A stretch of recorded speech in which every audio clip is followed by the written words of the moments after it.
오늘은 덴티움에 대해 공부하고 기록해둡니다. 기록하지 않으면 기억하지 못하기 때문입니다. 2024년 1월부터 11월까지 한국의 임플란트 수출 국가별 비중을 보면 중국으로 수출하는 비중이 39%로 가장 큽니다. 미국과 유럽 수출 비중이 낮은 것은 아쉬운 부분입니다. 지난 2025년 1월 6일 공부한 내용 중 미국 임플란트 수입 시장은 스위스와 브라질이 주요 공급국으로 경쟁하고 있으며 한국의 성장에 주목할 필요가 있다고 언급했습니다. 1989년부터 2024년까지 미국이 한국으로부터 수입하는 임플란트 수입 금액을 보면 미국 임플란트 시장에서 스위스와 브라질에 비해 상대적으로 절대 금액은 낮지만 2007년부터 지속적으로 성장하고 있는 점은 긍정적인 부분입니다.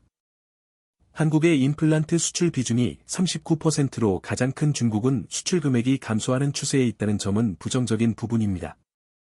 최근 9월 대비 연속 2개월 수출 금액은 증가한 모습이 확인됩니다. 한국의 임플란트 관련 기업인 덴티움, 디오, 덴티스, 메가젠 임플란트들은 중국향 수출 기업으로 추정됩니다. 덴티움 주가와 수출 금액 상관관계 분석을 하면 어느 정도 관계가 있다라는 결과를 얻을 수 있습니다. 최근 9월부터 11월까지 3개월 수출 금액은 개선되고 있습니다. 덴티움의 수출 금액 추이를 보면 2019년부터 2024년까지 전체적으로 수출 금액이 증가하는 추세를 보입니다. 2020년 초중반에 수출 금액이 급격히 감소했는데 이는 코로나 팬데믹의 영향으로 보입니다. 그러나 이후 빠르게 회복하여 성장세를 이어갔습니다. 한 가지 특이한 패턴은 매년 12월에 수출 금액이 피크를 찍고 이후 1월, 2월은 하락하는 패턴이 반복되고 있습니다. 덴티움은 중국 의존도가 높아 리스크가 있으므로 다른 시장으로의 다각화가 필요해 보입니다. 국내 시장은 임플란트 국산화, 소득 수준 향상, 건강보험 적용 등으로 인하여 전 세계에서 임플란트 식립률이 가장 높은 시장으로 성숙기에 접어든 시장입니다.